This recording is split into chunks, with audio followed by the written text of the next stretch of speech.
परमेश्वरं सच्चिदानन्दरूपाय विश्वोत्पत्त्यादिहेतवे तापत्रय विनाशाय श्रीकृष्णाय वयं नमः। वसुदेवसुतं देवं कंसचाणूरमर्दनं देवकी परमानन्दं कृष्णं वन्दे जगद्गुरुं।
पुण्यभूमी पवित्र तिथे नांदतो ज्ञान राजा सुपात्रतया ठविता महापुण्यराशी।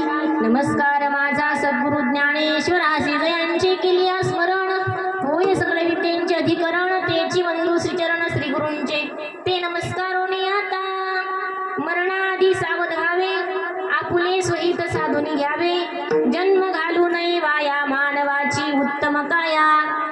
आज या ठिकाणी या दिंडेवाडीमधील एक आदर्श माता सौभाग्यवती झुंबरबाई पाराजी दिंडे या मातेच्या प्रथम पुण्यस्मरणाच्या निमित्तानं या ठिकाणी आपण सर्व या ठिकाणी उपस्थित झालेलो आहोत।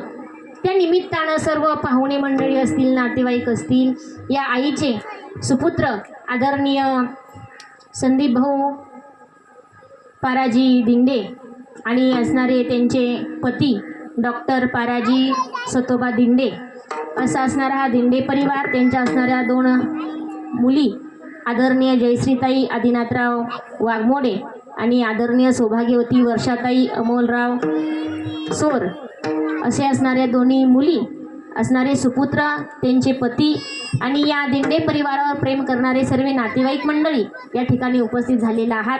कीर्तनाच्या निमित्तानं जे आपल्याला सुंदर गायनाचार्य लाभलेले आहेत आज असणारे आमचे परमार्थ स्नेही आदरणीय अशोक महाराज गिरे असतील त्यांच्या साथीला असणारे भागवत महाराज असतील आणि मृदुंगाचार्य हरिभक्तपरायण कृष्णा महाराज यांच्याने आमचा परिचय पण तुम्ही नवीनच आहेत पण तरी देखील उदार अंतकरणानं या ठिकाणी आलेला आहात आणि माझ्यापेक्षा तुमचं वय असेल ज्ञान असेल मान असेल या तिन्ही गोष्टींनी तुम्ही श्रेष्ठ आहात।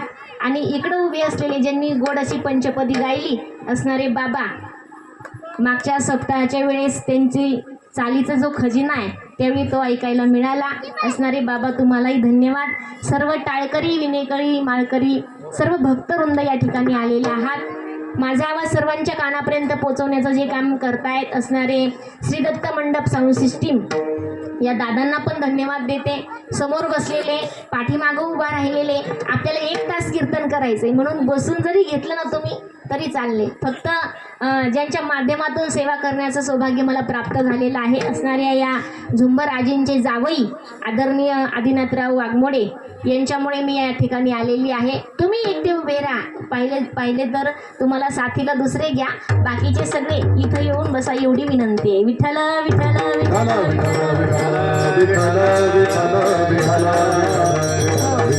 अभंग जो घेतलेला आहे अभंग नामदेव महाराजांचा आहे. परमात्म्याचे लढीवाळ भक्त नामदेव महाराज.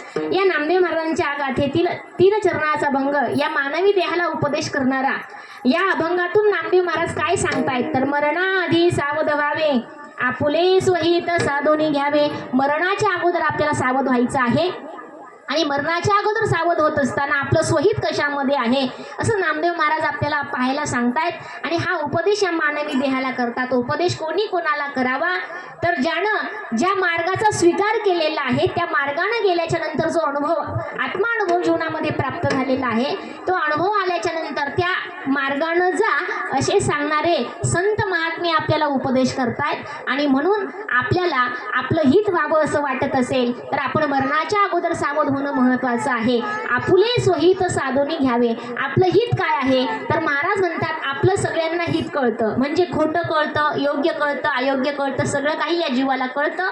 पण या निर्देहाला आल्याच्या नंतर आपलं हित कशामध्ये आहे तर परमात्म्याच्या नामचिंतनामध्ये. हित ते करावे देवाचे चिंतन, करोनिया मन शुद्ध भावे. महाराज म्हणतात जगद्गुरु तुकोबाराय की आपलं हित परमात्म्याच्या नामचिंतनामध्ये आहे. म्हणून मरणाआधी सावध व्हावे, आपुले स्वहित साधूने घ्यावे. कारण महाराज म्हणतात या मृत्यू लोकामध्ये आल्याच्या नंतर हा जन्म वायाला जाणार आहे. कारण ज्ञानोबरायांनी सांगावं उपजेते नाशे नाशिले ते पुनरपी दिसे, हे घटिका यंत्र तैसे परिभ्रमिका.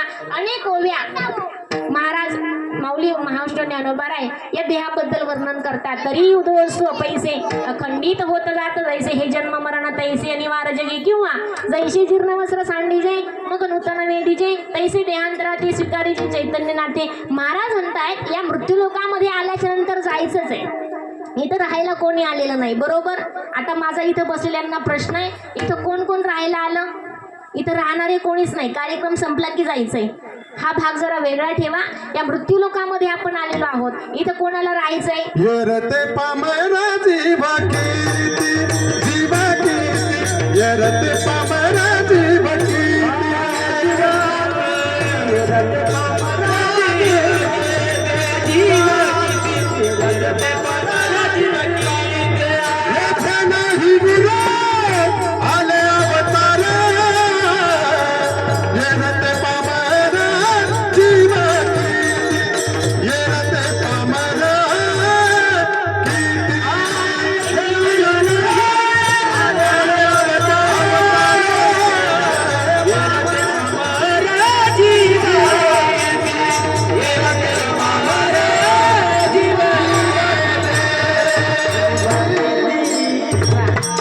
येथे नाही गुरु आले अवतार, एरते पामर जीव किती. प्रभू रामचंद्र भगवान श्रीकृष्ण परमात्मा आपल्यासारखाच देह घेऊन आले, पण आपलं कार्य संपलं की जावं लागलं. म्हणून तर ज्ञानोबराय सांगतात ज्ञान देवा ध्यानी रामकृष्ण मनी वैकुंठ भुवनी घर केले. साधू संत या मृत्यू लोकामध्ये अवतार धारण करून आले.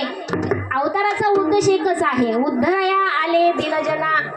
आणि असे हे संत महात्मे अवतार कार्य संपलं की त्यांनाही जावं लागलं.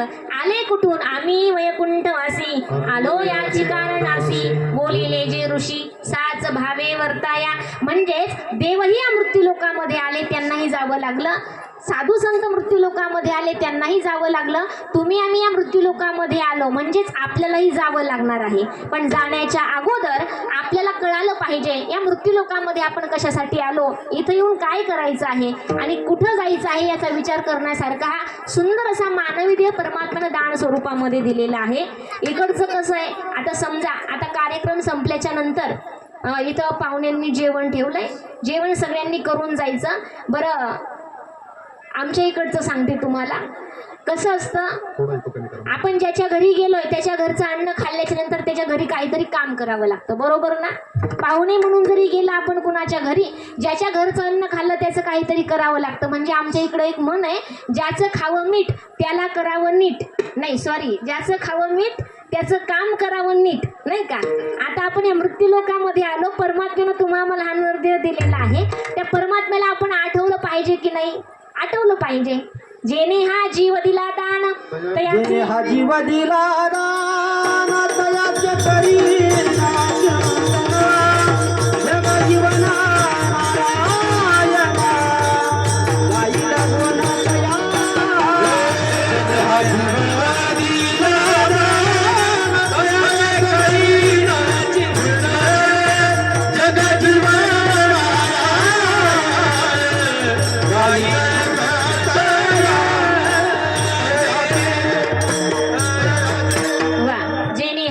दिला दान. महाराज म्हणतात, ज्यानं दिलाय ना, मग गायीन गुण तयाचे. आपण त्याचं गुण गातो का? नाही गात. उदाहरण सांगते तुम्हाला. सगळे प्रापंचिक जीव इथं बसलेले आहात माझ्या सकट. आपण आपल्या संसारामध्ये संसार करत असताना जे दररोज पोट भरण्यासाठी पिठलं भाकरी म्हणा, भाजी भाकरी जेवण बनवत असताना याचा विचार करतो, ज्याच्यासाठी बनवतोय त्याच्या आवडीचं असावं, ज्याच्यासाठी बनवतोय त्याच्या आवडीचं असावं. आता इथं बसलेल्या माझ्या माता भगिनी स्वयंपाक करतो आपण, भाजी भाकरी बनवली. भाजी करताना ती भाजी आपल्या पतीच्या आवडीची असावी का आपल्या आवडीची असावी? बोलत चला. कोणाच्या आवडीची असावी? पतीच्या आवडीची असावी. जर चुकून आपल्या आवडीची आपण भाजी केली आणि ती ताट भरून आपण आपल्या पतिदेवाला वाढलं, तर पतिदेव आनंदाने त्याचा स्वीकार करतील का? नाही करणार. म्हणजेच याच्यावरून आपल्या लक्षामध्ये येतं, जर पतिदेवाला आवडती ती भाजी केली तर तो आनंदानं त्याचं सेवन करेल आणि खाता खाता काय करेल? शाबासकीची थाप, कौतुकाचे शब्द आपल्याला बोलून दाखवतील. तसं आता तो परमात्मा आहे, जगत जनिता आहे, ब्रह्मांड नायक, सर्व विश्व त्याच्या हातामध्ये, सत्ता परमात्म्याच्या हातामध्ये. त्या परमात्म्याला कधी काय आवडतं याचा विचार केलाय का आपण? नाही. आपण आपल्याच आवडीचा विचार करतोय. जर पतिदेवाच्या आवडीचा विचार केला तर संसार सुखाचा होतोय. त्याला कसं आवडतंय, कसं बोललेलं आवडतंय, कसं चाललेलं आवडतंय, कसं वागलेलं आवडतंय, या आवडीनुसार आपण पतिदेवाच्या राहिलो तर आपलं कुटुंब, आपला संसार सुखाचा होतो मायबाप. पण या मृत्यू लोकामध्ये आल्याच्या नंतर ज्या परमात्म्यानं तुम्हाला पाठवलेलं आहे, त्या परमात्म्याला काय आवडते याचा आपण देवासी तो ऐका प्रकार, देवासी तो ऐका प्रकार,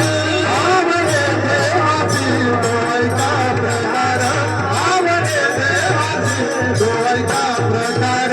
आमाचा उच्चार रात्र दिवस, आमाचा उच्चार रात्र दिवस.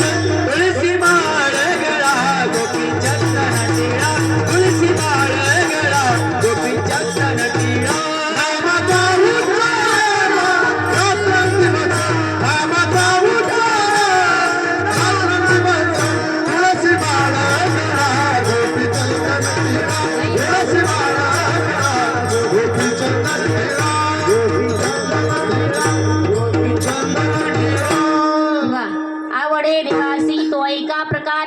नामाचा उच्चार कधी मधी नाही बरं, रात्रंदिवस सांगितलेलं आहे. ज्या परमात्म्याने या मृत्यू लोकामध्ये पाठवलं त्या परमात्म्याचं नामचिंतन केलं पाहिजे. पण आपलं कसं आहे, आपण ज्या वेळी दुःख येतं त्यावेळी परमात्म्याला आठवतो. म्हणून साधू संत महात्मे या मृत्यू लोकामध्ये आले, पण आल्याच्या नंतर अहोरात्र दीन रजनी हाची धंदा, गोविंदाचे पोवाडे, परमात्म्याचं नामचिंतन अहोरात्र करत होते. आपण काय करतो? फक्त दुःखामध्ये परमात्म्याचं नामचिंतन करतो. ऐका, आपल्याला मरणाच्या वेळी परमात्मा सांगणार नाही आता तुम्हाला जावं लागेल, कधी जावं लागेल हे सांगता येणार नाहीये. म्हणून जाण्याच्या अगोदर आपण सावध होणं महत्वाचं आहे. आपण सावध झालो माझ्या दादांनो, पण सावध झालो कशामध्ये? प्रपंचामध्ये. गाडी नाही म्हणून गाडी घेतली, बंगला नाही म्हणून बंगला बांधला, शेती नाही म्हणून शेती घेतली, नातेसंबंध जोडले नव्हते अजूनपर्यंत म्हणून नातेसंबंध सोयरे जोडले.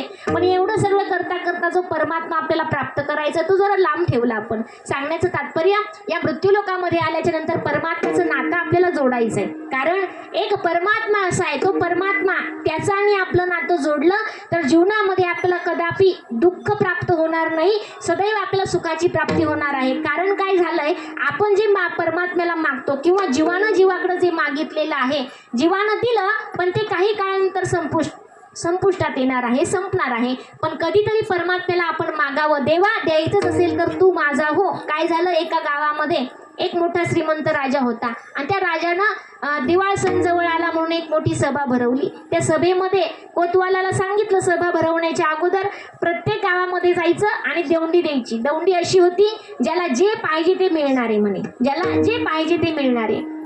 गंमत अशी झाली, ठरलेल्या दिवशी सगळे ग्रामस्थ मंडळी एकत्र आले पंचक्रोशीतील. आल्याच्या नंतर राजानं सांगितलेलं आहे दौंडीमध्ये कोतवालाजवळ, ज्याला जे पाहिजे ते मिळून जाणार आहे, देणार आहे. प्रत्येकानं आपली इच्छा व्यक्त केली, मला हे पाहिजे, ते पाहिजे, ते पाहिजे. काही त्यानं बाजारच भरवले राजानं, मिठाईचे पदार्थ, कपड्यांचे दुकानं, शोभेच्या वस्तू, ज्याला दागिने पाहिजे त्याला दागिने, ज्याला जे पाहिजे ते त्याला त्या ठिकाणी प्राप्त होणार आहे. मोठे मोठे बाजार भरवले, सगळ्यांना जे जे पाहिजे ते घेऊन गेले. पण त्या बाजारामध्ये एक 10 वर्षाची मुलगी होती. त्या मुलीनं बराच वेळ राजाकडे एकटक नजरेनं पाहिलं आणि राजानं त्या मुलीला प्रश्न विचारला, मुली, हे सगळे गृहस्थ आले, ज्याला जे पाहिजे ते घेऊन गेले, पण तू बराच तासापासून एका ठिकाणी उभी आहे, तुला काय पाहिजे नेमकं? ती मुलगी सुंदर उत्तर देते, राजे साहेब, तुम्ही हा जो बाजार भरलाय, या बाजारामधील जे लोकांना पाहिजे ते घरी घेऊन गेले, पण मला यातील काहीच नकोय, मग काय पाहिजे?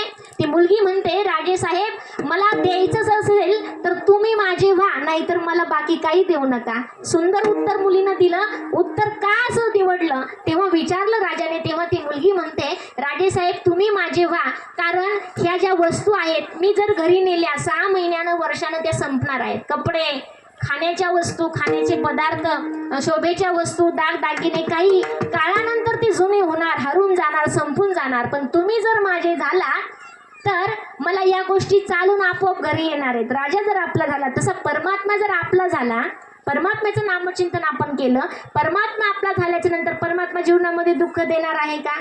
अजिबात नाही. कारण जीवानं जीवाकडे ज्यावेळी वस्तू मागितली त्या वस्तूपासून जीवनामध्ये दुःख होत असतं. पण परमात्म्याला जर आपण परमात्माच मागितला तर त्या परमात्म्याजवळ काय आहे? फक्त सुख नाही तर सर्व सुख त्या परमात्म्याजवळ आहे. म्हणून तर महाराज बोलून गेले, सर्व सुखाचे आगर,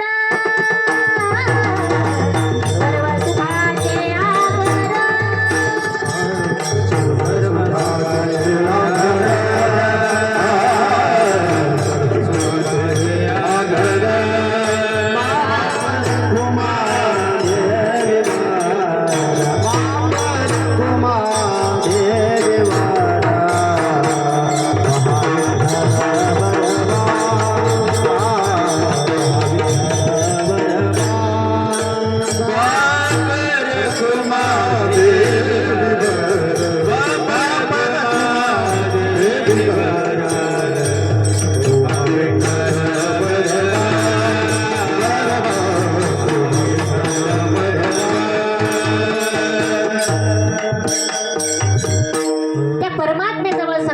सर्व सुखाचे आगर, बाप रखुमा देवीवर, सर्व सुखाचे आगर, धनी म्हणे शारंगर, सर्व सुखाचे आगर म्हणे नरहरी सोनार. त्या परमात्म्याजवळ सर्व सुख आहे आणि असा असणारा परमात्मा, त्या परमात्म्याला काय आवडतंय याचा विचार आपण जीवनामध्ये आल्याच्या नंतर केला पाहिजे. आणि अशा या परमात्म्याला काय आवडतं तर परमात्म्याचं नामचिंतन. आणि ते नामचिंतन या मृत्यू लोकांमध्ये करण्यासाठी माणसानं तयार व्हावं, माणसानं सुपूर्त व्हावं आणि परमात्म्याचं नामचिंतन करण्यासाठी त्या मार्गाला लागावं. याचा उपदेश साधू संत महात्म्यांनी आम्हाला या जीवाला केलेला आहे. म्हणून सांगण्याचं तात्पर्य, परमात्म्याचं नामचिंतन कसं आहे म्हणे, परमात्म्याचं नामचिंतन करण्यासाठी ज्ञानोबाई सांगतात, काळ वेळ नाम उच्चारिता नाही, दोन्ही पक्ष पाही उद्धरती. काळ वेळ लागत नाही परमात्म्याच्या नामचिंतनासाठी. म्हणून परमात्मा प्राप्त करण्यासाठी या मृत्यू लोकांमध्ये नाम साधना सांगितलेली आहे. म्हणून तर तुकोबराय बोलून गेले, नामा परते साधन नाही, जे तू अनेक करशील काही. शेवटी त्या अभंगामध्ये सांगितलं तुकोबरायांनी, हकारोणी सांगे तुका, नाम घेता राहू नका. आणि असं हे परमात्म्याचं नामचिंतन या मृत्यू लोकांमध्ये आल्याच्या नंतर आपल्याला करायचंय. आलिया संसारा तुम्ही एक करा,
यातना घोरा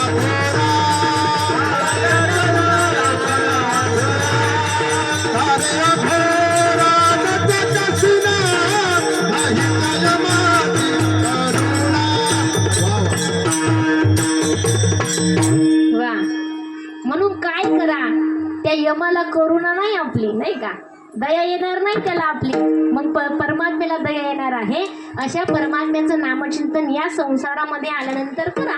म्हणून महाराज बोलून गेले, संसार कोणता तर दिलेला हा नरदेह, याला संसार म्हटलेला आहे. या देहाला आलो तर परमात्म्याचं नामचिंतन करा, असा उपदेश साधू संतांनी दिलेला आहे. परमात्मा प्राप्ती करण्यासाठी नामसाधना सुलभ आहे, सोपी आहे. कारण कृतयुगामध्ये, त्रेतायुगामध्ये, द्वापारयुगामध्ये परमात्मा प्राप्त करण्यासाठी तपश्चर्या असेल, साधना असेल, योग साधना असेल, काही साधू महात्मे कृतयुगामध्ये जर आपण पाहिलं असेल किंवा ऐकलं असेल, ग्रंथ श्रवण केला असेल, तर त्यामध्ये सांगितलेलं आहे साधू संत महात्मे एका एका पायावरती तपश्चर्या करत होते 12-12 वर्ष. आता तशी तपश्चर्या जमेल का? आपल्याला 2 तास कीर्तनामध्ये मांडी घालता येत नाही. मी माझं सांगते बरं, तुमचं अजिबात सांगणार नाही, शरीर साथ देत नाही, नाही का.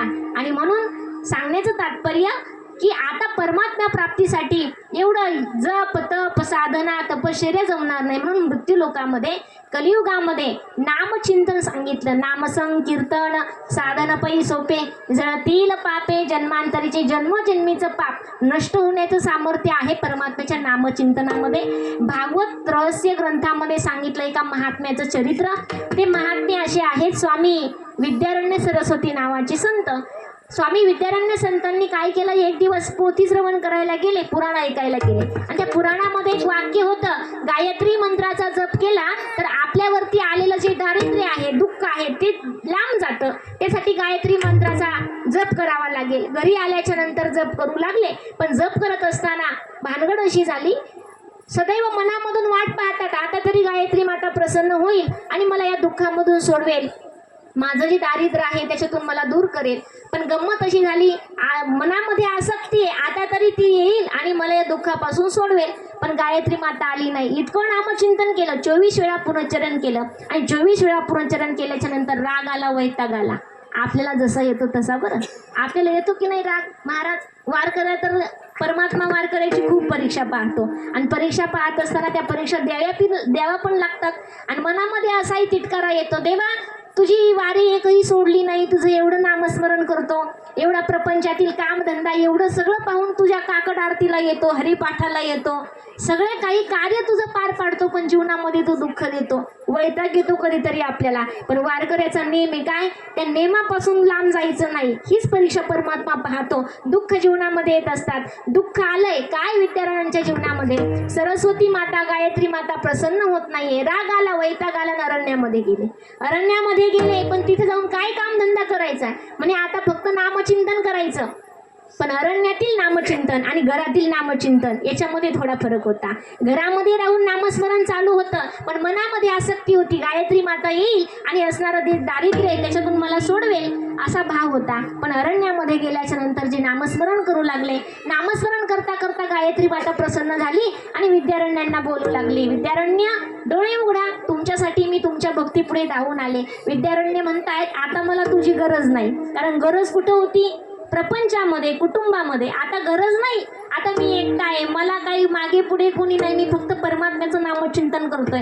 गायत्रीने ओळखलंय, विद्यारण्यांना राग आलाय. राग येण्याचं कारणही समजलंय गायत्री मातेला. ती गायत्री माता म्हणते, घरी असताना तू नामस्मरण केलं, पण त्यावेळी मी आली नाही का? त्यावेळी म्हणे तुझं पाप खूप होतं, आता पाप नष्ट झालं कशानं? तू माझं नामस्मरण केलं. किती नामस्मरण केलं? इतकं नामस्मरण केलं, असणारं जे पाप आहे ते जळून नष्ट झालं. पाठीमागं वळून पाहायला सांगितलं तर 24 पर्वत जळत होती. कारण विचारलं विद्यारण्यांनी, मातेने सांगितलं गायत्रीनं की तुझं जे पाप होतं ना ते 24 पर्वताने एवढं होतं. किती? मागच्या जन्मीचं, या जन्मीचं जे काही पाप असेल ते 24 पर्वत होतील, ते आता जळून भस्म झाले. कशाने? म्हणे परमात्म्याच्या, म्हणजे माझ्या नामचिंतनानं ते जळून भस्म झालं. म्हणजे याच्यामधून आपल्याला सांगायचंय साधू संतांना की आपलं जे पाप आहे, मनामध्ये जरी विचार जरी आला तर जळून जाण्याचं सामर्थ्य परमात्म्याच्या नामचिंतनामध्ये आहे. जळतील पापे जन्मांतरीचे,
काय करणं उचित आहे, या जीवानं परमात्म्याचं नामचिंतन करणं महत्वाचं आहे.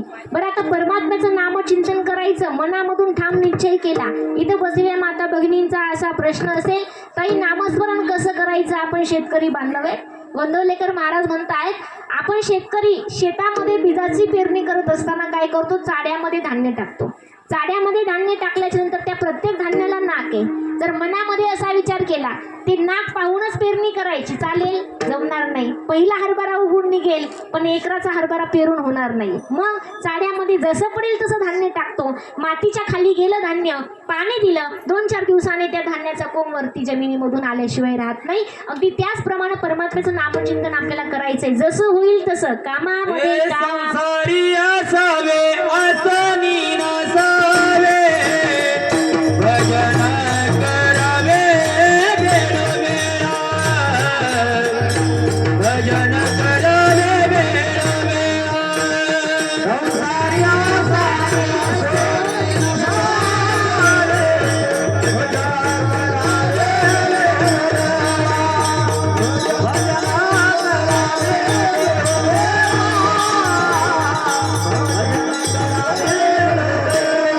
वेळोवेळा,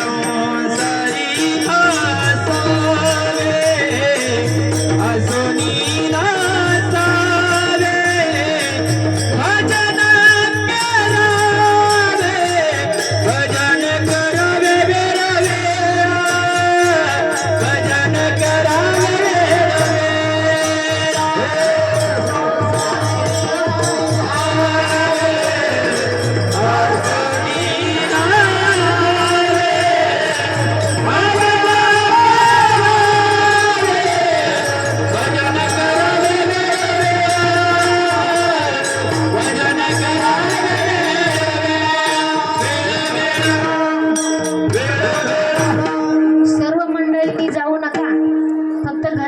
जवळचे नातेवाईक जा. आम्ही येऊ का तुमच्या पाठीमाग? नको ना? असं वाटत असेल तर बसा. विठ्ठल विठ्ठल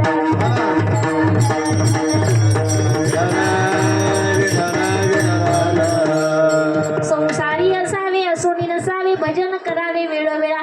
संसारामध्ये राहायचंय पण असून नसल्यासारखं. आता उदाहरण सांगते. कीर्तनामध्ये महाराज म्हणतात, टाळी वाजवा टाळी वाजवा. कोणी कोणी मनातून टाळी वाजवतं नाही, महाराजांनी पाहिलं तर टाळी वाजवतो. बरोबर? म्हणजे टाळी फक्त वाजवल्यासारखी करतो. तसा प्रपंच करायचा आहे. कसा करायचा? म्हणून करायचा. पंचपक्वान्नाचं ताट समोर मांडलंय, त्या ताटामध्ये सगळे पदार्थ आहेत. लोणचं तुमच्या इकडं चमच्याने वाढतात का पळीने वाढतात? चमच्याने वाढतात. आणि चमचाच लागतो नाही का? चमच्याशिवाय लोणच्याचं काम नाही. मिरची पण पळीनं वाढली जात नाही, चमच्यानं वाढली जाते. तूप पळीनं वाढतात का चमच्यानं? एकदम बारीक चमचा असतो तुपाला नाही का?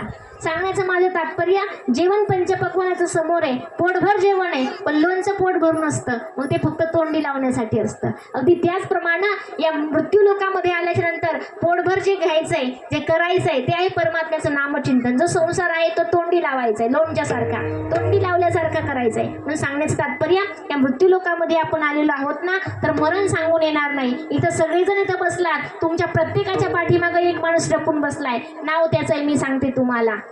कोण? काळ.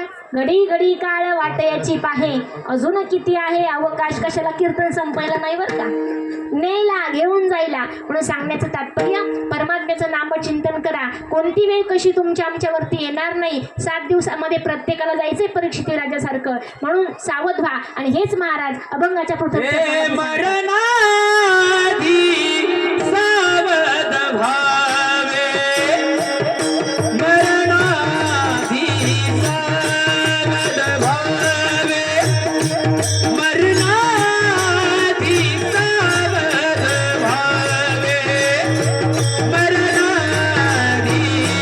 सावध भावे, मरणाधी सावध भावे, सावध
अभंगाच्या प्रथम चरणामध्ये नामदेव महाराज म्हणतात, मरणाआधी सावध व्हावे, आपुले स्वहित साधून घ्यावे. मरणाच्या अगोदर सावध होणं महत्वाचं आहे. आणि म्हणून या मृत्यू लोकामध्ये आपण आलेलो आहोत. मरण कधी येणार हे सांगून कळणार नाही. म्हणून त्या मरणाच्या संकटापासून, त्या काळाच्या कडाक्यापासून सुटायचं असेल तर परमात्म्याचं नामचिंतन एकमेव साधन आहे. या जीवानं ते नामचिंतन करावं. साधू संत ज्या मार्गाने गेलंय त्या मार्गाने आपण जावं. जर आपल्याला एखाद्या गावाला जायचं, त्या गावाला जाण्यासाठी जो रस्ता आहे त्या रस्त्याने न जाता जर आपण मधूनच निघालो तर ते गाव आपल्याला प्राप्त होणार नाही. काहीतरी संकट जीवनामध्ये येणार आहे. जनावरं लागतील, पाणी लागेल, काट्याकुट्यामध्ये फसलो जाईल. मग आपण काय करावं, या जीवानं रस्त्यानं चांगल्या मार्गाने निघावं. तो मार्ग साधू संतांनी या जीवाला दाखवून दिलेला आहे. त्या मार्गाने आपण वाटचाल करावी. यासाठी साधू संत मायबाप या जीवाला उपदेश करतात. आणि म्हणून सांगण्याचं तात्पर्य, या मृत्यू लोकामध्ये आपण आलो, परमात्म्याचं नामचिंतन ते या जीवानं करावं. महाराज म्हणतात नामचिंतन असं आहे. त्या नामचिंतनानं काय होतं, तरले करती हा भरवसा, तरले करती हा भरवसा, तरले करती हा भरवसा, तरले करती हा भरवसा, तरले करती हा भरवसा, तरले करती हा भरवसा, तरले करती हा भरवसा, तरले करती हा भरवसा, तरले करती हा भरवसा. नाम धारकाचा ठसा, नाम धारकाचा ठसा, तरले करती हा भरवसा, तरले करती हा भरवसा, तरले करती हा भरवसा, तरले करती हा भरवसा, तरले करती हा भरवसा. नाम धारकाचा ठसा, नाम धारकाचा ठसा, तरले करती हा भरवसा, करती हा भरवसा, तरले करती हा भरवसा, तरले करती हा भरवसा. हे नाम साराचे सारे, शरणागत यम किंकर, उत्तम हे उत्तम, वाचे बोला पुरुषोत्तम. हे नाम साराचे शरणागत यम किंकर, उत्तम हे उत्तम, पुरुषोत्तम.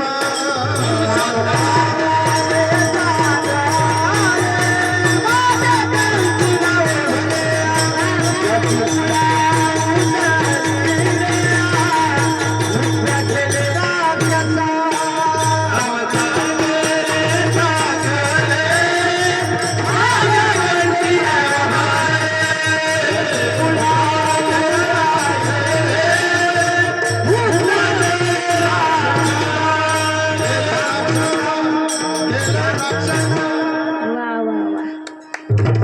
कपी कुळ उद्धरिले, मुक्त केले राक्षसा. कोणी परमात्म्याच्या नामचिंतनानं राक्षसांचा उद्धार होतो. अजा मेळा उद्धरिला, चोखा मेळा मुक्तीस नेला, असं हे परमात्म्याचं नामचिंतन आहे. आपण तर राक्षस आहे असं मला वाटत नाही. का होत नाही ना, आपण माणसं आहेत. मग आपला उद्धार होईल का नाही? होणारच आहे, शंका येण्याचं कारण नाही. म्हणून त्या परमात्मेवरती आमचा विश्वास असावा, आमची श्रद्धा असावी. म्हणून रामायणातील द्वितीय श्लोक सांगितला महात्म्यांनी. महात्मे म्हणतायत, भवानी शंकरो वंदे श्रद्धा विश्वास रूपिणो, यद्भाविना न पच्यन्ति सिद्ध स्वान्तस्तमीश्वरम्. असा हा परमात्मा आहे. त्या परमात्म्यावरती आपला विश्वास असावा. पार्वती नावाची जी शक्ती आहे ती श्रद्धा आहे. त्या पार्वतीवरती आपली श्रद्धा असावी, विश्वास असावा. आणि विश्वासानं त्या परमात्म्याचं नामचिंतन घेतलं तर तो परमात्मा आपल्या दुःखामधून पार करणार आहे. अत्यंत दुःखाची निवृत्ती आणि परमसुख सुखाची प्राप्ती या जीवाला गरज आहे. आणि म्हणून त्यासाठी परमात्म्याचं नामचिंतन या जीवानं करावं. म्हणून मरणाआधी सावध व्हावे. सावध होणं महत्वाचं आहे. आपुले स्वहित साधून घ्यावे. स्वहित काय आहे? परमात्म्याचं नामचिंतन. माहिती आहे आपल्याला एक दिवस हा जन्म वायाला जाणार आहे. आणि तेच महाराज अभंगाच्या द्वितीय चरणामध्ये सांगतात.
जन्म घालून वाया, जन्म घालून वाया, जन्म घालून मानवाची उत्तम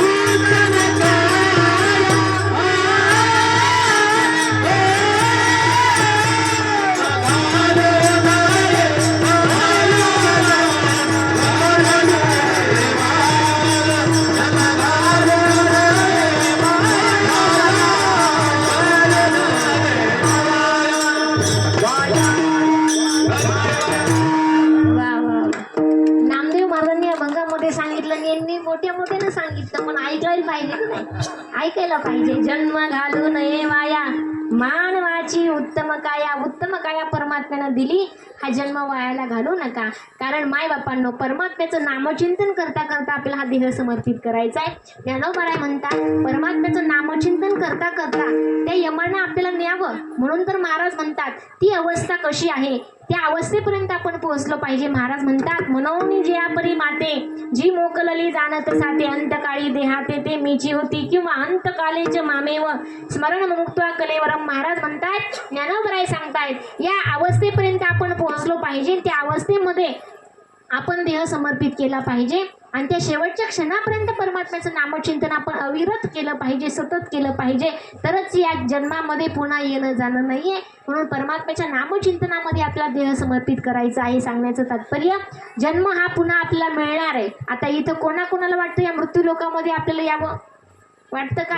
सगळे वैतागलेले आहेत ना, प्रपंचाला कंटाळलेले आहेत. सांगण्याचं माझं तात्पर्य की कुणालाच वाटत नाही या मृत्यू लोकामध्ये यावं. ऐका, मृत्यू लोकामध्ये येणं नाही आपलं पुन्हा. कारण पुन्हा पुन्हा मिळणाऱ्या गोष्टी सुभाषितकार बोलून गेले. पुनर्वित्तम पुनर्मित्रम पुनर्भार्या पुनर्पुन्हा एतत् सर्वं पुनर्लभ्यम ना शरीरम पुनः पुनः. हे शरीर पुन्हा पुन्हा नाहीये. म्हणून आज आत्ता ताबडतोब, कल करेशो आज करे सो अभी, निकल गया तो श्वास तो करेगा कब. म्हणून आज आत्ता ताबडतोब आताच सावध व्हायचंय. उडवा होय जागा, स्मरा वासुदेवाला, उडवा होय जागा, सुदिन उगवला काही दान घाला.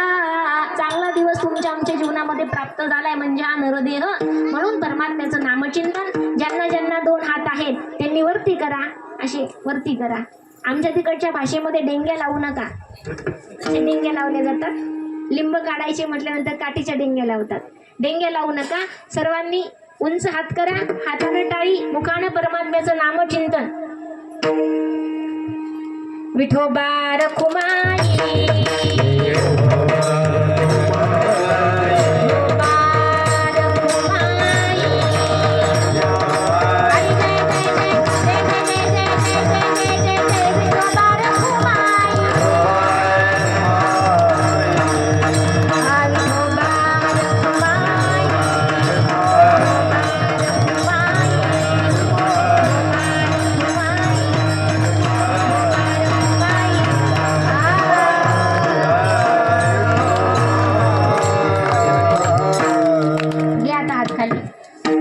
कोणत्याच गावात सांगावं लागत नाही. हुशार आहेत ना, पण लक्षात ठेवा, आपण जितके हुशार आहेत ना, यापेक्षाही आपल्याला ज्यानं जन्माला घातलंय तो परमात्मा खूप हुशार आहे. म्हणून परमात्मा असणारा जो हुशार आहे, फक्त चतुरच नाही, हुशारच नाही, तो चतुराचा शिरोमणी आहे. आणि असा असणारा परमात्मा, त्या परमात्म्याला आपण आठवलं पाहिजे, त्याचं नामचिंतन केलं पाहिजे. म्हणून नामदेव महाराज म्हणतात, महाराज म्हणतात द्वितीय चरणामध्ये, जन्म घालू नये वाया, मानवाची उत्तम काया. अशी ही उत्तम काया परमात्म्यानं दिलेली आहे. पण या देहाला आल्याच्या नंतर आपण जे लक्ष्मीसाठी धावतोय, ती लक्ष्मी जी आहे ना, ती लक्ष्मी चंचले चपळे. जसं आपलं मन आहे ना, त्या मनासारखी ती लक्ष्मी आहे. आता तुमच्या इकडच्या भागामध्ये कोणतं उत्पादन तुम्ही जास्त घेता? मका, कांदा, ऊस, कापूस. कापसाचे पैसे आले, लक्ष्मी आली, किती दिवस आपल्या तिजोरीमध्ये मुक्कामाला असते? किती दिवस राहते? एखाद्या दिवस, आहे का नाही? ऐका, त्या लक्ष्मीला शाप दिलेला आहे. जेव्हा समुद्र मंथन झालं आणि समुद्र मंथनामधून 14 रत्न बाहेर आली. लक्ष्मी, पारिजातक वृक्ष, उच्चस्र, घोडा, हत्ती, विष, अमृत, मदिरा, अशा प्रकारची ती 14 रत्न बाहेर आली. आणि 14 रत्न बाहेर आल्याच्या नंतर जी लक्ष्मी आहे, पैसा आहे, ठिकाणावरून ती बाहेर आली. त्याच्यामध्ये उचस्रव घोडा आणि लक्ष्मी हे सगळे 14 जण एकमेकांचे नात्यानं बहीण भावंड लागतात. एक दिवस क्षीरसागरावर भगवान विष्णुदेव निद्रस्ते झोपलेले आहेत आणि त्या विष्णुदेवांची सेवा करत असलेली लक्ष्मी पाय दाबण्याचं काम करते. आपण कॅसेटमध्ये पाहतो, टीव्हीमध्ये पाहतो, मोबाईलमध्ये फोटो पाहतो. त्या विष्णुदेवांची लक्ष्मी पाय दाबण्याचं काम करते, चरण सेवा करते. एक दिवस असा प्रसंग घडला. सूर्याचा पुत्र जो आहे देवंत, तो घोड्यावरती स्वार होऊन विष्णुदेवांकडे निघालेला आहे. क्षीरसागरावरती येऊन पोहोचला. आल्याच्या नंतर भगवान विष्णुदेवांची नजर त्या घोड्यावर बसलेल्या स्वार झालेल्या देवंतावरती गेली. आता या विष्णुदेवाला वाटलं सूर्याचा पुत्र देवंत इथं आला, याला जरा नमस्कार करावा, हात जोडावेत. स्वतः दर्शन घेतलं आणि लक्ष्मीला सांगतायत, ऐकलं का, ते पुढून जो आलेला आहे ना घोडा, त्या घोड्यावरती स्वार झालेला जो सूर्याचा पुत्र देवंत, त्या देवंताचं जरा दर्शन घे, नमस्कार कर. पुन्हा पुन्हा वारंवार सांगतायत लक्ष्मीला भगवान विष्णू. पण लक्ष्मीनं हे ऐकलं आणि ऐकल्याच्या नंतर दृष्टी त्या घोड्याकडे गेली. त्या घोड्याकडे ती एकटेक नजरेने पाहत राहिली. ज्या घोड्याकडे एकटेक नजरेने पाहते, मनामध्ये भाव निर्माण झाला, अरे आपल्या माहेरचा माणूस म्हणजेच आपला भाऊ कितीतरी वर्षांना आपण पाहिला, अजूनही काही माता भगिनी भावाकडे गेल्या नाहीत, अजून जायच्यात नाही का. सुना बाळा लेकी बाळा येऊन गेल्याच्या नंतर आमच्या माता भगिनी भावाकडे जात असतात, कारण आस लागते दिवाळ सणाला, रक्षाबंधनाला आपल्या भावाकडे जाण्याची. त्या लक्ष्मीनं त्या घोड्याकडे पाहिलं, मनामध्ये विचार निर्माण झाला, हा घोडा हा दुसरा तिसरा कोणी नसून आपला भाऊ आहे. या भावाकडे ती एकटक नजरेनं पाहत राहिली. विष्णुदेव पुन्हा पुन्हा सांगतायत, त्या घोड्यावरती स्वार झालेला जो देवंत आहे, त्या देवंताला नमस्कार कर, दर्शन घे. पण ही लक्ष्मी नेहमी फक्त पाहते त्या घोड्याकडे. त्या लक्ष्मीचा राग आला विष्णुदेवाला आणि विष्णुदेवांनी बोलायला सुरुवात केली, ज्या घोड्याकडे तू पाहतेस ना म्हणे, त्या घोड्यासारखी देखील तू काय होशील, चंचला होशील. शाप दिला स्वतःच्या पतीनं शाप दिला, तू देखील चंचला होशील. म्हणून अशी ही लक्ष्मी, त्या लक्ष्मीसाठी आपण किती धावतोय, खूप धावाधाव चालू आहे आपली, आहे की नाही. बराबरी करण्याचा प्रयत्न करतो, पण बराबरी काय होत नाही. कारण जे शरीर परमात्म्याने दिले, त्या शरीरामध्ये 2 पाय दिलेत. अरे चालताना एक पाय पुढे असतो, एक पाय मागे असतो, पण त्या पायाला, मागच्या पायाला माहिती आहे आपण देखील काही सेकंदानं पुढे जाणार आहे, पुढचा पाय मागे येणार आहे. बराबरी करण्याचे पाय देखील प्रयत्न करतात, पण बराबरी केल्याच्या नंतर थांबून घेतात दोन्ही पाय. सांगण्याचं तात्पर्य, आपण या विश्वामध्ये आल्याच्या नंतर मृत्यू लोकामध्ये बराबरी करण्याचा प्रयत्न करतोय, पण ऐका, आपण प्रत्यक्ष पाहतोय की आपल्या जवळ प्राप्त झालेली लक्ष्मी जास्त दिवस आपल्या सोबत राहत नाही, आपल्या जवळ राहत नाही. ती 1-2 दिवसाच्या पुढे ती आपली जागा सोडते. म्हणजेच त्या लक्ष्मीला शाप दिलाय.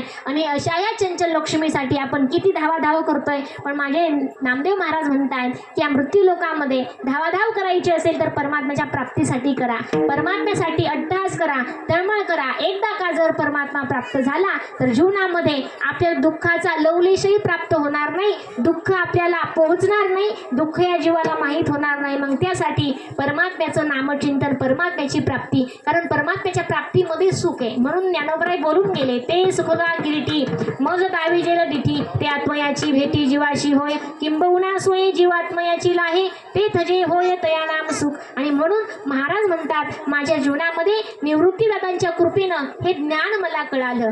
चांगदेव महाराज म्हणतात, मुक्ताईच्या कृपेनं हे ज्ञान मला कळालं.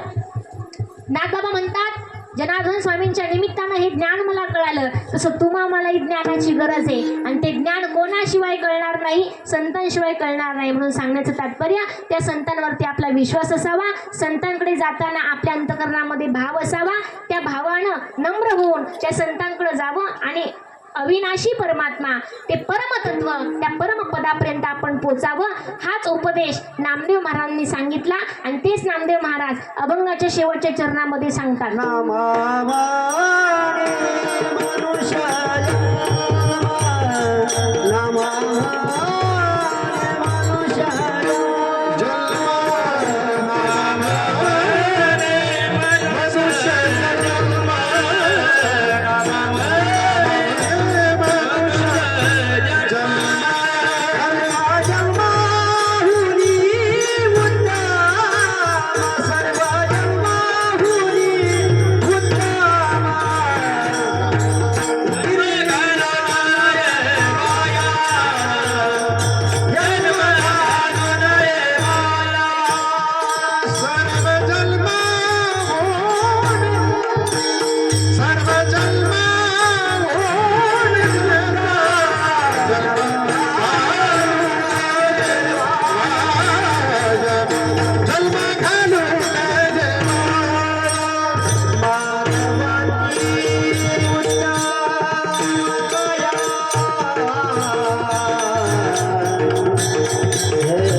ज्ञानेश्वर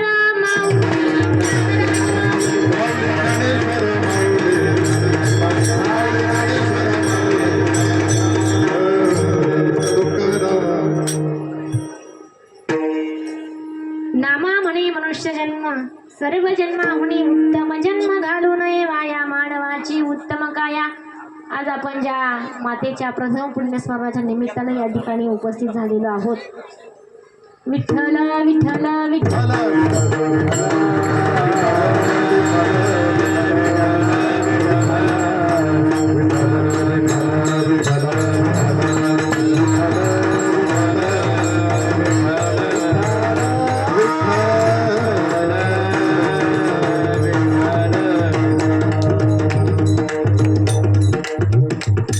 ज्या मातेच्या प्रथम पुण्यस्मरणाच्या निमित्ताने या ठिकाणी उपस्थित झालेलो आहात.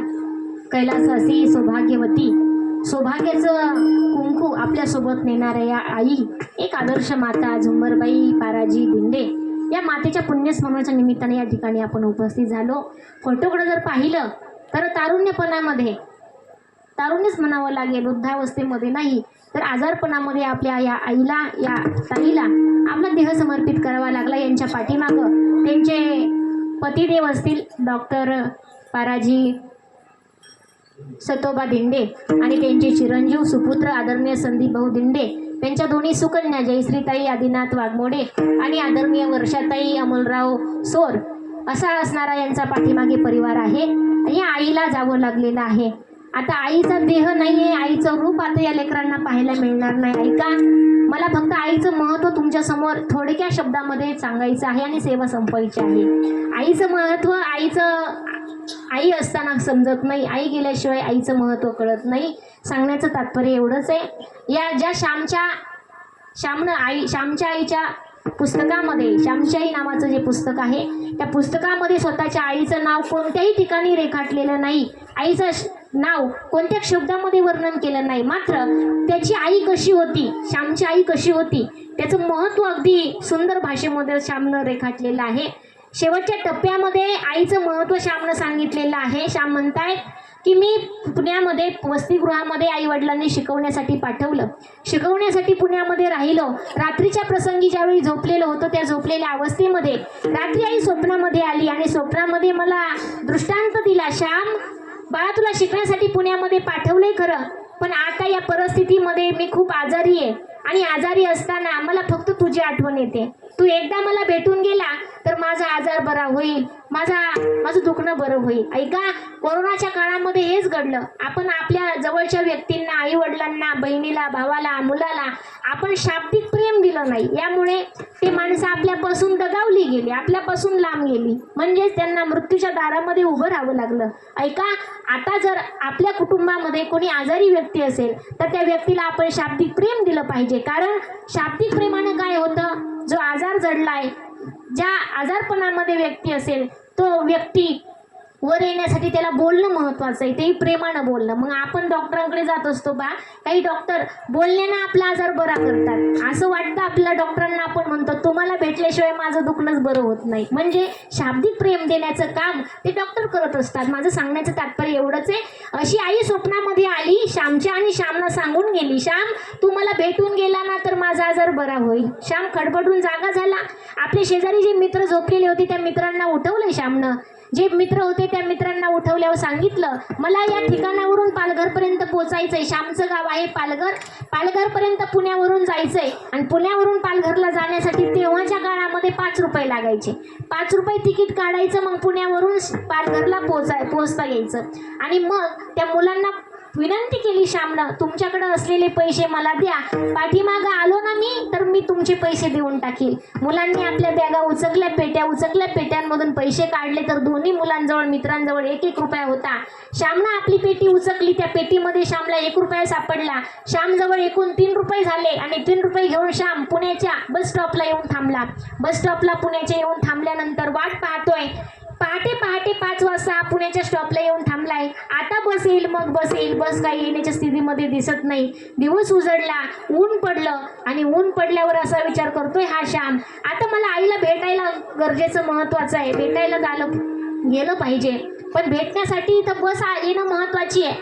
बसची वाट पाहतोय श्याम, बस काही येत नाही. अशा प्रसंगामध्ये कुणीतरी एक वृद्ध वयस्कर बाबा सांगायला आले, बाळा ज्या बसची तू वाट पाहतोय ना ती बस आता 5 मिनिटात येणार आहे. त्या बसची तू वाट पाहतोय. बस येऊन स्टॉपवरती थांबली. त्या बसमध्ये तो श्याम चढलाय. सगळे मनाचे कान करून फक्त 5 मिनिटं 10 मिनिटं हा दृष्टांत ऐका, मला सेवा संपवायची.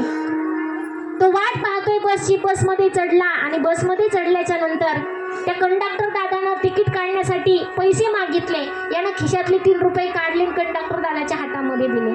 कंडक्टर दादा सांगतोय, ज्या पालघरपर्यंत तुला पोहोचायचंय त्या तिकडे ही गाडी जाणार नाही, मग अलीकडच्या स्टॉपला ही गाडी जाणार आहे. त्या स्टॉपला पोहोचण्यासाठी तुझ्याकडे 4 रुपये हवे. तो श्याम म्हणतोय, कंडक्टर दादा माझ्याकडे फक्त 3 रुपये. 3 रुपयामध्ये मला जिथपर्यंत तुम्हाला सोडता येईल तिथपर्यंत सोडवा. त्या ठिकाणापर्यंत सोडवलं. दुपारी 12 वाजले. 12 वाजलेल्या स्थितीमध्ये त्या प्रसंगामध्ये तो दुपारच्या वेळी त्या स्टॉपला जाऊन उतरलाय. एका बाकड्यावरती बसलाय. मनामधून विचार करतोय, इथपर्यंत आपण येऊन पोहोचलोय, जेवढे पैसे होते ते संपले, आता आपल्याला पालघरला कसं जाता येईल याचा तो विचार करतोय. विचार करत असताना तितक्यात दुसरी एक बस तिथं आली. त्या बसमधून काही प्रवासी उतरताना त्यानं पाहिले. अनेक प्रवासी उतरत होते. त्या प्रवाशांमध्ये एक माणूस असा होता, साहेब असावा, सूटबूट घातलेला, गळ्यामध्ये लॉकेट, हातामध्ये अंगठ्या आणि मस्त दिसणारा असा साहेब तो पाहतोय उतरताना. त्या साहेबाच्या हातामध्ये 2 पिशव्या आहेत. त्या 2 पिशव्याही पाहतोय श्याम. मनामध्ये विचार निर्माण झाला. श्याम म्हणतो, या साहेबाला जर मदत केली तर कदाचित हा साहेब काहीतरी आपल्याला पैसे देईल आणि त्या पैशावरती आपल्याला आईला भेटता येईल. तो श्याम त्या बसपर्यंत पळत जातोय. साहेबांना विनंती करतोय, साहेब तुम्हाला काहीतरी मी मदत करू लागतोय. साहेब म्हणतात, बरं झालं तू देवासारखं धावून आला. ज्या पिशव्या मी हातात घेतल्यात या पिशव्या खूप जड आहेत, दोन्ही हातांना उचलता येत नाही. एक पिशवी त्या श्यामच्या हातामध्ये दिली. श्यामने हातामध्ये पिशवी घेतली. दोन्ही हातामध्ये ती पिशवी तोलता येईना, घेता येईना. श्याम म्हणतो साहेबांना, साहेब ही पिशवी मला हातामध्ये घेता येत नाही, मग ही डोक्यावरती उचलून द्या. डोक्यावरती उचलून दिली. श्याम पुढं चालू लागला. पण मनामध्ये विचार आला, आपण जर पुढं चाललो तर कुठपर्यंत साहेबांना पोहोचवायचंय हे माहिती नाही, कोणत्या गाडीपर्यंत पोहोच करायचंय, कोणत्या ठिकाणापर्यंत पोहोचायचंय हे माहिती नाही. पाठीमागं चालणाऱ्या साहेबांना सांगतोय श्याम, साहेब तुम्ही पुढं चाला, मी पाठीमागं चालतो. साहेब पुढे चालू लागले. श्याम पाठीमागं चालतोय. चालता चालता चालता चालता ज्या बसमधून साहेब उतरले होते त्या बसला बसण्यासाठी काही प्रवासी पळत होते. का तर ही बस निघून गेली तर पुन्हा बस मिळत नाही. शेवटी दुसऱ्या दिवशी या बसची वाट पाहावी लागते, दुसऱ्या दिवसापर्यंत. मग ही बस निघून गेल्याच्या नंतर आपल्याला पुन्हा बस नाही म्हणून काही प्रवासी पळत होते.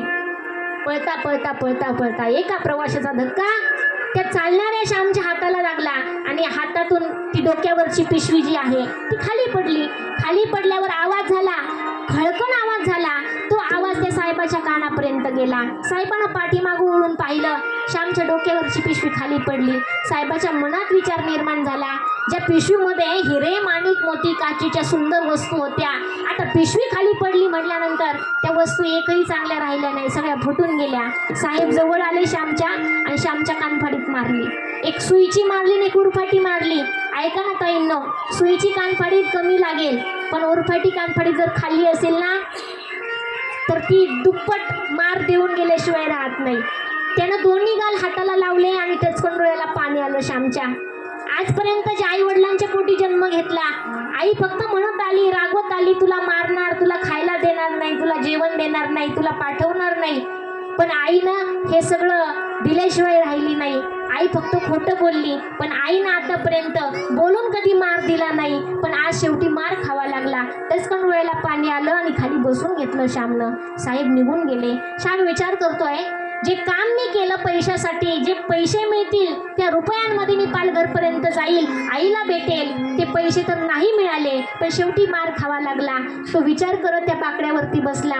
ऊन होतंय, भूक लागली, पोटामध्ये कावळे खोकतायत. 4 वाजून गेले, सायंकाळ होत आली. आणि हा श्याम मनामध्ये विचार करतोय, काम करून जर मार खावा लागत असेल तर इथं बसून विनाकारण मार खावा लागेल. अंधार पडला तर कोणीतरी शत्रू येईल, घेऊन जाईल, विकलं जाईल आपल्याला. नाना प्रश्न त्याच्या मनामध्ये यायला तयार झाले. आणि असा हा श्याम सायंकाळी विचार करतोय, आता बसची वाट पाहायची नाही. मग थोड्या अंतरावर असणारं जे पालघर आहे, त्या पालघरच्या रस्त्यानं श्याम निघालाय. पायी पायी चालतोय, पायी पायी चालत चालत चालत चालत सायंकाळच्या वेळी अंधार पडलेला आहे. आणि त्या ठिकाणी तो पालघरपर्यंत पोहोचला. पालघर गावामध्ये त्याची झोपडी नाहीये, एका अरण्यामध्ये जंगलाच्या कडेला त्याची झोपडी आहे. त्या झोपडीच्या रस्त्याने तो निघालाय. झोपडी आता डोळ्यांना दिसते, डोळ्यांना दिसणारी झोपडी आहे. त्या झोपडीमधून येणारी आई आता दृष्टीला पडेल, येणारी बहीण दृष्टीला पडेल. रांगणारा छोटासा भाऊ होता त्या श्यामचा, पुरुषोत्तम नावाचा, 7-8 महिन्याचा. तो श्यामचा भाऊ आता पुरुषोत्तम बाहेर येईल असा श्याम मनामध्ये विचार करतोय. पण झोपडीच्या जवळ जवळ गेलाय, अंधार पडलेला आहे. आणि 7-8 वाजलेल्या प्रसंगामध्ये श्याम त्या झोपडीच्या जवळ जवळ गेलाय. झोपडी जवळ गेलाय, आता कोणी दिसत नाही. दिवाही झोपडीमध्ये लागलेला दिसत नाहीये. मग आता झोपडीमध्ये गेल्याशिवाय पर्याय नाही. आता मला माझी आई डोळे भरून पाहायची. मनामध्ये विचार आहे, आता मी डोळे भरून माझी आई पाहणार, आईला मिठी मारणार, आईचे पापे घेणार, असं तो मनामध्ये विचार करतोय. झोपडीच्या जवळ गेला, एक पाय झोपडीच्या आतमध्ये उंबऱ्यामध्ये टाकला तर दृष्टीला त्याची मावशी दिसली. मावशीला पाहतोय हा श्याम. मनामध्ये विचार केला, अगं ही मावशी, कितीतरी वेळा आईनं निरोप पाठवला, पत्र पाठवलं, पण मावशीनं आपला प्रपंच सोडून कधी बहिणीकडे 2-4 तास आली नाही. अशी मावशी कशी आली? दुसरा पाऊल आतमध्ये टाकला तर आत्या डोळ्याला दिसली. मनामध्ये तोच प्रश्न, ज्या मावशीनं आत्याला पत्र पाठवलं, इथून पाठीमागं निरोप दिला, ती आत्या मामा कधी इथं आले नाही 2-4 तास माझ्या आईकडे. पण आता सगळे पाहुणे एकत्र कसे काय आले? मनामध्ये विचार आहे. सगळे पाहुणे तो दृष्टीनं पाहतोय, डोळ्यानं पाहतोय, पण त्याच्यामध्ये त्याला आई दिसत नाहीये. श्याम त्या मावशीला म्हणतो, मावशी तुम्ही सगळे निवांत बसलात ग, आत्या आहे, मामा आहे, काका आहेत, सगळे जण आहेत, पण जिच्यासाठी तुम्ही इथं आलात ती कुठं गेली? मी पण जिच्यासाठी आलो ती कुठं गेली? म्हणजे माझी आई कुठे आहे? आई कुठे? हा शब्द त्या श्यामच्या मुखातून बाहेर निघाला तर मावशीनं मोठा हंबरडा फोडला, मोठ्यानं रडू लागली. श्यामही मोठ्यानं रडतोय आणि झोपलेल्या आईच्या देहावरती पडून धाय मकलून रडतोय. आई, अगं तुला पाहण्यासाठी तर इथपर्यंत येऊन पोहोचलो ग. सकाळी पहाटे पहाटे निघालोय आणि पहाटे पहाटे येऊन मला फक्त तुझ्याशी संभाषण करायचंय, संवाद करायचाय, एवढ्यासाठी मी आई इथं आलो. एकदा उठ, एकदा, आणि एकदाच फक्त मुखानं माझा श्याम आला असं म्हण. आई उठण्याच्या स्थितीमध्ये नाही. आईची प्राणज्योत मालवलेली आहे. या गर्दीमध्ये सगळ्यांच्या डोळ्याला पाणी आलं. काही मैत्रिणी आल्या होत्या त्या श्यामच्या आईला भेटायला, गावामधून, वस्तीवरून. त्या मैत्रिणींच्या सोबत काही लहान लहान मुलं आले होते. एक 8-10 वर्षाची मुलगी होती. ती मुलगी आईला म्हणायची, स्वतःच्या आईला म्हणायची, आई आपण दुपारपासून इथं आलोय ग, पण आता लवकर घरी चल, मला भूक लागली. आई चल ना ग घरी, आई चल ना ग घरी. पुन्हा पुन्हा वारंवार तेच वाक्य त्या मुलीच्या मुखातून बाहेर यायचं. तो श्याम त्या मुलीकडे पाहतोय आणि त्या मुलीला म्हणतोय, बाळा तुला आई म्हणण्यासाठी तुझी आई जिवंत आहे, तुला आई म्हणण्यासाठी तुझी आई जिवंत आहे. आता मी आई कोणाला म्हणायचं? श्याम म्हणतोय, मी आता आई कोणाला म्हणायचं? श्यामच्या मुखामधून एक वाक्य बाहेर आलं, आई कुणा असं म्हणू मी, आई घरी ना दारी. आई जरी म्हटलं तरी आई घरात नाही, आई दारात नाही. घरातली आई आहे ना, ती आई शब्द माझा ऐकत नाही. आई कुणा असं म्हणू मी, आई घरी ना दारी, स्वामी तिन्ही जगाचा, आई विना भिकारी. हे वाक्य त्याच्या मुखामधून बाहेर आलं आणि सगळेजण दहाय मुखून रडू लागले. दिवस लोटत चाललेत. 1, 2, 3, 4, 5, 6, 10वा दिवस उजडला. दशक्रियाविधी ठेवण्याचं ठरवलं. गावामध्ये सगळे पाहुणे रावळे बोलवले आणि ती पिंड जे मांडली ना, त्या पिंडाला स्पर्श कावळ्यानं करावा अशी सगळ्यांची अपेक्षा होती. मावशीला वाटायचं कावळ्यानं स्पर्श करावा, जी ताईची इच्छा आहे ती पूर्ण व्हावी, पूर्ण करेल असं पुन्हा पुन्हा त्या पिंडापाशी जायची ती मावशी आणि बोलायची, ताई देहानं तू गेलीस ग, पण तुझ्या काही इच्छा अपेक्षा आहेत ना ते मी पूर्ण केल्याशिवाय राहणार नाही. जे तुझे मुलं आहेत या मुलांना मी आपलं समजेल आणि जीवापाड त्यांच्यावरती प्रेम करेल. पुन्हा पुन्हा जायची म्हणायची माघारी यायची कावळा स्पर्श करत नव्हता. त्या श्यामनं विनंती केली कावळ्याला, आता तरी स्पर्श कर. आई का ग एवढे आडेवेडे घेतीस? तुझ्या काही जिद्दी असतील अपेक्षा असतील त्या सगळ्या मी पूर्ण करू. वारंवार तो श्याम सांगायचा. सगळे पाहुणे वाट पाहून पाहून निघून गेले. तो श्याम मनातून विचार करतो, पाहुणे तर निघून गेले पण आता काकस्पर्श झाला पाहिजे. मग तो मावशीला ना आत्याला सांगतो, आत्या मावशी आपण हे जे मांडलेत ना पिंड ते आपल्या झोपडीजवळ घेऊन जाऊ. जोपर्यंत काकस्पर्श होत नाही ना तोपर्यंत आपण वाट पाहू आणि काकस्पर्श झाल्याशिवाय आपण अन्नही घ्यायचं नाही, पाणी सेवन करायचं नाही. सगळं विधी उचलला, ज्या ठिकाणी झोपडी होती त्या ठिकाणी मांडलाय, विधी मांडला. सगळे पाहुणे जवळचे जवळचे याचना करतात, विनंती करतात, ताई तुझ्या इच्छा अपेक्षा आम्ही पूर्ण करू. तितक्यात त्या मावशीला आठवण होते झोळीमध्ये झोपू घातलेला लहान श्यामचा भाऊ पुरुषोत्तम नावाचा 7-8 महिन्याचा. कडेवरती उचलून आणते मावशी. ज्या ठिकाणी पिंडदान मांडले त्या ठिकाणी येते, दर्शन घेते, पुरुषोत्तमला खाली टाकते, दर्शन घडवते आणि कडेवरती उचलून घेते पुन्हा आणि एक वाक्य बोलते, ताई देहानं तू गेलीस ग आमच्यातून, पण असं वाटून घेऊ नको. श्याम मोठा आहे, मुलगी मोठी आहे, पण लहान असणारा पुरुषोत्तम आहे ना 7-8 महिन्याचा आहे. त्याला आई काय, आई कोणाला म्हणतात हे कळत नाही ग. आईचा फोटो पुन्हा तो मोठा झाल्यानंतर दाखवला तरी त्याला कळणार नाही की ही माझी आई होती म्हणून. या पुरुषोत्तमला कडव घेतलं त्या मावशीनं आणि एक वाक्य बोलली, ताई इथून पुढे हा पुरुषोत्तम तुझा नसून हा पुरुषोत्तम माझा आहे. माझा असल्यासारखा मी याचा सांभाळ करेल. डोक्यावरचा पदर काढला मावशीनं आणि त्या पुरुषोत्तमच्या डोक्यावरती टाकला. असं केलं आणि असं बोलली. तितक्यात तिकडं काकस्पर्श झाला. म्हणून माझे तुकोबरा एक वाक्य बोलून गेले, आई ध्यान जरी नसेल मात्र आईचं चित्त आपल्या लेकरांवरती असतं. मातेची चित्ते मातेची चित्ते मातेची चित्ते मातेची चित्ते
तरी चित्त मात्र आपल्या परिवारावर असतं, आपल्या लेकरांवरती असतं.